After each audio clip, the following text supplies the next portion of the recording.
Hi everyone, this is Meerab Zishan. Hope you guys are doing well, and you know why I am making the video at this time. Finally, Pakistan has lost the match. क्योंकि last time मैंने बड़े गर्व से कहा था कि पाकिस्तान हार जाएगा, लेकिन पाकिस्तान हारा नहीं था. I don't want to prove myself, मुझे प्रूव नहीं करना खुद को सही, मगर ये है कि जब आप जीतते हैं ना तो आप लोगों के दिल में एक उम्मीद पैदा कर देते हैं. और समटाइम्स ये होता है कंडीशंस आपका साथ दे रही होती हैं और समटाइम्स नहीं दे रही होती हैं. सो कंडीशंस अगर आपका साथ दे रही हैं और आप जीत गए हैं तो that is not something that you have use the 100% of your ability. तो थोड़ा सा टेक्निकल बात करते, क्योंकि जब मैं घर पे होती हूँ मेरा दिमाग ज़रा ज़्यादा चल रहा होता है. ऑफिस में मैं बहुत हैक्टिक हो चुकी होती हूँ तो मुझे उस तरह से बात करने का मौका नहीं मिलता, शोर बहुत होता है. So let's start talking about the match. सबसे पहले सबसे अफसोसनाक बात यह कि देयर वाज नो क्राउड. आपके ग्राउंड्स खाली थे, ग्राउंड आपका खाली था, आपका स्टेडियम खाली था. ग्राउंड्स आपके भरे हुए थे लेकिन आपका स्टेडियम खाली था. और आपने देखा होगा कि अगर हम विमेन प्रीमियर लीग की बात करते हैं ना, जो इंडिया में हो रही है, उधर बहुत अच्छा खासा क्राउड है. और एक और बात कि जो इंडिया और इंग्लैंड का मैच था लास्ट वाला, जबकि पता था सबको कि इंडिया जीत चुका है सीरीज़, उस लास्ट मैच में भी ना बहुत ज़्यादा क्राउड था. People were raising the flags and they were very much excited. Virat Kohli ने भी स्कोर किया. तो आप देखें कि जो क्राउड होता है ना, बेसिकली ये बैकबोन होता है. मैं ये बिल्कुल नहीं समझती हूँ कि आपके मैचेस, चाहे प्रैक्टिस मैच हो, चाहे टेस्ट मैच हो, चाहे कोई भी मैच हो, like it's just like a concert. कि मैं गाती अच्छा हूँ और मैं एक कॉन्सर्ट कर रही हूँ और मुझे सुनने के लिए 3-4 लोग बैठे हैं, तो मैं क्या ही गा लूँगी ना. मतलब मुझे होगा कि यार मैं गा रही हूँ और मुझे सुनने के लिए इतने से लोग बैठे हैं, उसका क्या फ़ायदा. Then people do not bother watching you on mobile phones and on screen as well. मतलब आप देखें, एक स्क्रीन लगी होती है, आते जाते लोग मैच देख रहे होते हैं, लोग देखते हैं आपको, मगर बात ये है कि कौन पैसा खर्च करके आपको देखने आ रहा है. ठीक है, तो मुझे बड़ा दुख हुआ ये देखे कि there was no crowd. It means कि people have zero interest in what you are doing. और आप एक टूर्नामेंट होस्ट कर रहे हैं, तो आप देखें कि आप जहाँ पर होस्ट कर रहे हैं, क्या उस कंट्री के लोगों के अंदर वो जुस्तजू, वो मोहब्बत, वो क्रिकेट से लगाव बाकी है कि वो स्टेडियम्स का रुख करें और मैच देखने आए. क्योंकि आप देखें, अगर यूएसए था ना, यूएसए को अगर एक टूर्नामेंट मिला तो वहाँ पर भी क्राउड आपको नज़र आया निस्बतन. इतना कम क्राउड नहीं था, क्राउड था. और ऐसे कंट्री में कि जहाँ पर क्रिकेट फर्स्ट प्रायोरिटी नहीं है. और अगर आप पाकिस्तान की बात करते हैं, पाकिस्तान में तो क्रिकेट ही क्रिकेट है और तो कोई टॉपिक ही नहीं है आपके पास, और उसके बावजूद लोग नहीं आ रहे आपको देखने के लिए. मैंने पहले ही कहा था कि ये सिर्फ पहले दिन लोग आएंगे जो कि इंटरेस्ट थोड़ा रखेंगे स्टेडियम देखने के लिए, अदरवाइज परफॉर्मेंस पर किसी को कोई खास बिलीव नहीं है. पाकिस्तान जीता हुआ था, लोगों का तो मोराल और बूस्टअप होना था ना, कि उन्होंने स्टेडियम आना था. उनको पता था यार पाकिस्तान वो मैच जीता है, फाइनलिस्ट बना है, let's go and watch the final.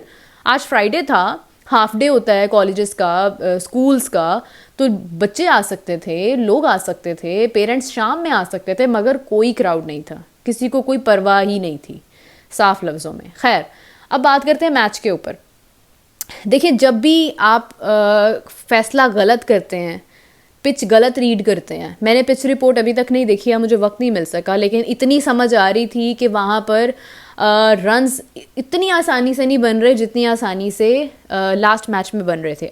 May be it was the weather, maybe it was के सिचुएशन वेदर की वजह से चेंज हो गई, तो आपको इतना ज़्यादा फ़ायदा उस पर नहीं हो रहा था. मतलब रन्स बहुत ज़्यादा नहीं बन रहे थे मगर बहुत स्मूथली नहीं बन रहे थे. बॉल भी बैट पर आ रही थी, बॉल बैट पर भी आ रही थी और बॉल सही डायरेक्शन में भी आ रही थी.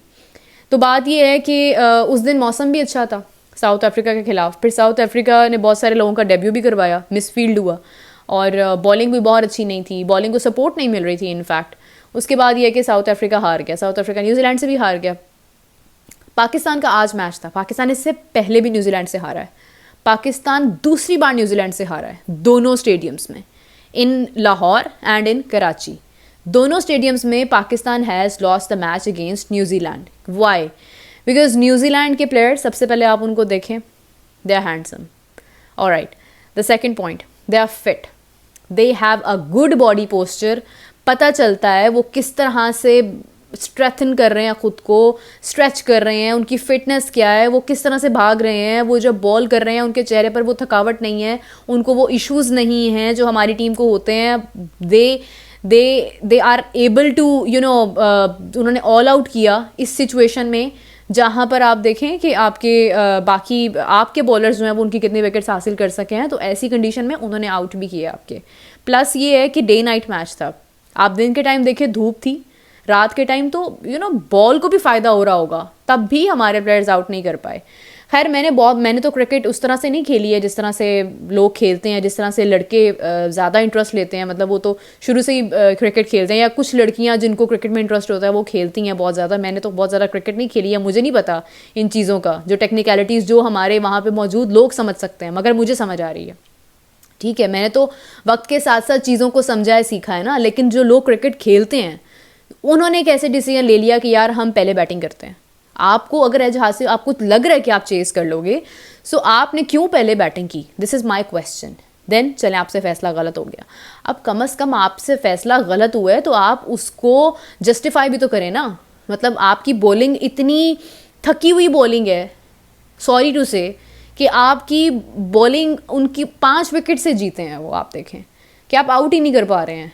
50+ रन्स जो हैं वो मेरे ख्याल से उनके डैरल मिचेल ने बनाए हैं। फिर उसके बाद आप देखें कि लास्ट में ग्लेन फिलिप्स भी 20 रन्स मार गया, लास्ट टाइम उसने सेंचुरी की थी। ठीक है, केन विलियमसन नहीं चला, कॉनवॉय नहीं चला, कोई इशू ही नहीं है यार, उनके पास end to end encrypted batting है। ठीक है, उनके पास बैटिंग है, they made it easier for themselves, कोई इशू नहीं हुआ उनको। यार आपके मैदानों में आके वो आपके पहले मैचेस के अंदर वो आकर आपके हाथों से ट्रॉफीज़ लेकर जा रहे होते हैं, लोग आपको हरा के जा रहे होते हैं। मतलब आप कहाँ पर हैं? Where are you standing? ठीक है, मतलब आपने फ़हीम अशरफ की बड़ा शोर डाला, कहाँ है फ़हीम अशरफ? क्या किया उसने? कुछ दिल ने क्या कर लिया है? फिर तैयब ताहिर है, मतलब टीम में जो जो लोग हैं वो क्या कर रहे हैं? बाबर ने कहा है मुझे किंग ना कहें, उसने ठीक कहा है, छोड़ दें बाबर को, बाबर बहुत हो गई है। बाकी लोगों की बात करें जो टीम के अंदर हैं। साइम अयूब तो चलो इंजर्ड हो गया, सऊद शकील पर आपको बड़ी एक्सपेक्टेशंस हैं, वो क्या कर रहा है? फ़खर ज़मान क्या कर रहा है? वो मतलब मेरी तो खैर शुरू से बहुत ज़्यादा सपोर्ट है फ़खर ज़मान के साथ, but just look at him कि वो किस तरह से खेल रहा है। उसने एक मैच में रन्स किए, वो विकेट ऐसी थी कि वहाँ पे सेंचुरी हो सकती थी, वो नहीं कर पाया। सेकंड विकेट ऐसी थी कि वो भी वहाँ पर भी सेंचुरी हो सकती थी। रिजवान और सलमान अली अगर सेंचुरी कर रहे हैं तो फ़खर भी कर सकता था, नहीं कर पाए। ठीक है, वो खुलकर खेलता है, उसका अपना जो भी दिस एंड दैट। लेकिन आप मुझे ये बताएं कि एक मैच में चलने वाले प्लेयर्स हम पहले इतनी तारीफ़ें कर देते हैं, उसके बाद जब वो नहीं चलते तो फिर हमें खुद महसूस होता है कि यार अब हम बुराई किस मुंह से करें।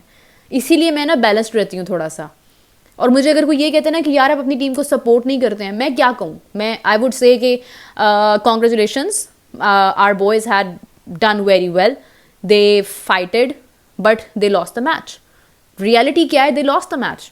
इंडिया मैच जीतता है तो लोग उसकी तारीफ़ करते हैं, इंडिया मैच हारता है तो लोग उसकी बुराई करते हैं। ऑस्ट्रेलिया अगर मैच हारता है तो लोग उसकी बुराई करते हैं, ऑस्ट्रेलियन मीडिया तो बख्शता ही नहीं है किसी को। ठीक है, इंग्लैंड अगर मैच हारता है तो इंग्लैंड के लोग इंग्लैंड की बुराई करते हैं, तारीफ़ नहीं करते हैं। डिपेंड ये करता है ना कि जीता कौन है, न्यूजीलैंड जीता या पाकिस्तान जीता। न्यूजीलैंड जीता, कौन पूछता है कि यार मुझे नहीं याद है कि कितना किसी ने फ़ाइट किया था, कौन सा बॉलर कितना। आप देखें कि अब बुमराह ने कम फ़ाइट किया बीजीटी में, लेकिन क्या हुआ? उसने सबसे ज़्यादा विकेट्स हासिल की। What would happen? Eventually Australia won the series. ठीक है ना, तो मतलब ये होता है कि आपकी परफॉर्मेंस से ना फ़र्क नहीं पड़ता है अगर वो विनिंग परफॉर्मेंस नहीं होती है। बाबर आजम का शोर डल रहा है कि बाबर आजम ने 6000 रन्स बना लिए हैं, अभी 6000 रन्स हुए नहीं, आई गेस उनके 10 रन्स बाकी हैं, समथिंग कुछ ऐसा है। बाबर आजम ने 6000 रन्स बनाए हैं।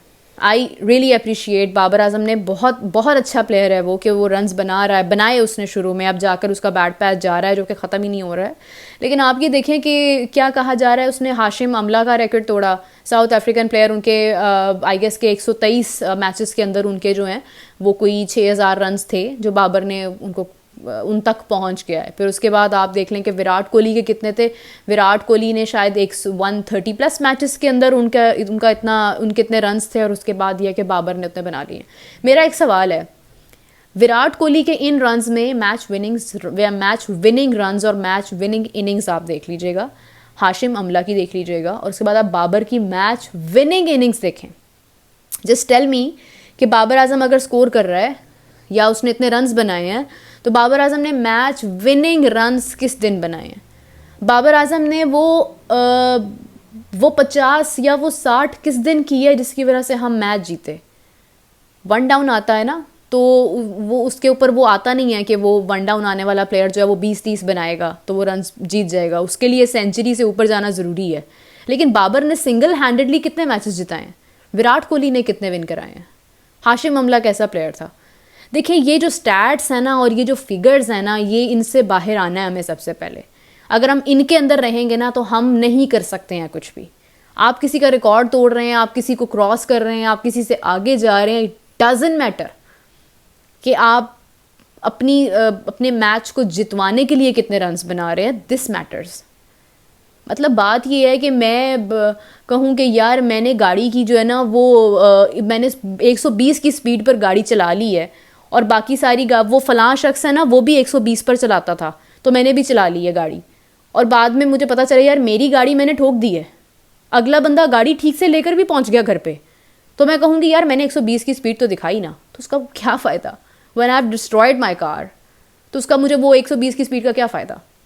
ठीक है, वो दूसरा शख्स जो चला रहा था, जो एक्सपीरियंस था, जिसका तजर्बा था, उसने उस रेस में नहीं गया, उसने अगर 120 पर गया तो वो घर भी सेफली पहुंच गया, तो दैट इज़ एन अचीवमेंट। तो अगर आपको अचीवमेंट चाहिए ना, so you have to watch out कि आपकी मैच विनिंग रन्स कितने हैं, आपकी match winning wickets, crucial wickets कौन सी हैं। 1-2 मैचेस हैं आपके पास, आपको वो 2017 वाला मैच याद है, आपको वो शाहीन की 3 विकेट्स वाला मैच याद है, what else do you have. Recently क्या किया है आपने, साउथ अफ्रीका में खेला, साउथ अफ्रीका के कितने प्लेयर्स उसमें नहीं थे, ऑस्ट्रेलिया में जीते आप, ऑस्ट्रेलिया में कितने प्लेयर्स नहीं थे, अभी आप साउथ अफ्रीका से जीते हैं, साउथ अफ्रीका के कितने मेन प्लेयर्स नहीं है, शम्सी से बॉलिंग ही नहीं होती, अब नहीं कर पाता वो, उसका वेट देखें आप। फिर उसके बाद अगर आप न्यूजीलैंड में आ जाएं, just look at their fitness, just look at their strategy, their intent, और फिर आपको पता चलेगा कि यार आप मुश्किल टीम के खिलाफ नहीं जीत पा रहे हो। So what I said before and what I am saying right now is that कि टॉप 4 में न्यूजीलैंड मुझे लग रहा है कि होगा। I haven't seen Bangladesh yet, मुझे नहीं पता बांग्लादेश कैसा खेल रहा है। I have seen India, India is playing very well. Bangladesh कैसा खेल रहा है I really don't know about it. जैसे ही वो खेलने के लिए हमारे सामने आएंगे तो हमें अंदाज़ा हो जाएगा कि वो कैसा खेल रहे हैं। देन आप देखेंगे New Zealand is playing perfect. Tournament में क्या करते हैं आई डोंट नो, लेकिन what you have made an example, what you have set an example, you have disappointed a lot of people. जो लोग नहीं आए वो यही सोच रहे होंगे अच्छा हुआ हम नहीं आए, हम जाते तो हम वक्त ज़ाया करके आते, पाकिस्तान तो हार गया था। Nobody wants to see the losers, people wants to see the winners and this is the sad reality. मैं प्रोग्राम में बात करती हूँ, मेरी बात अगर लोगों को अच्छी लगती है तो वो प्रोग्राम चल रहा है और मैं प्रोग्राम में बैठ रही हूँ। मेरी बात जिस दिन लोगों को बुरी लगने लग जाएगी, मुझे कोई नहीं देखेगा, तो मैं प्रोग्राम में नहीं बैठूंगी। So this is the reality कि you have to grow, you have to produce something that attracts people. ये नहीं होता कि आप बस अपने लिए कर रहे हैं जो करे, यार आपको कंट्री के लिए करना पड़ता है, आपको मुल्क पे कर रहा है, आपको आपका बोर्ड पे कर रहा है, सो आपको उसके साथ इंसाफ करना है। सो बोर्ड भी, खैर बोर्ड के ऊपर भी आता है, ये प्लेयर्स का कसूर नहीं है, इसमें बोर्ड का भी आता है कि वो जिनको सिलेक्ट कर रहे हैं वो किस मेयार पर सिलेक्ट कर रहे हैं।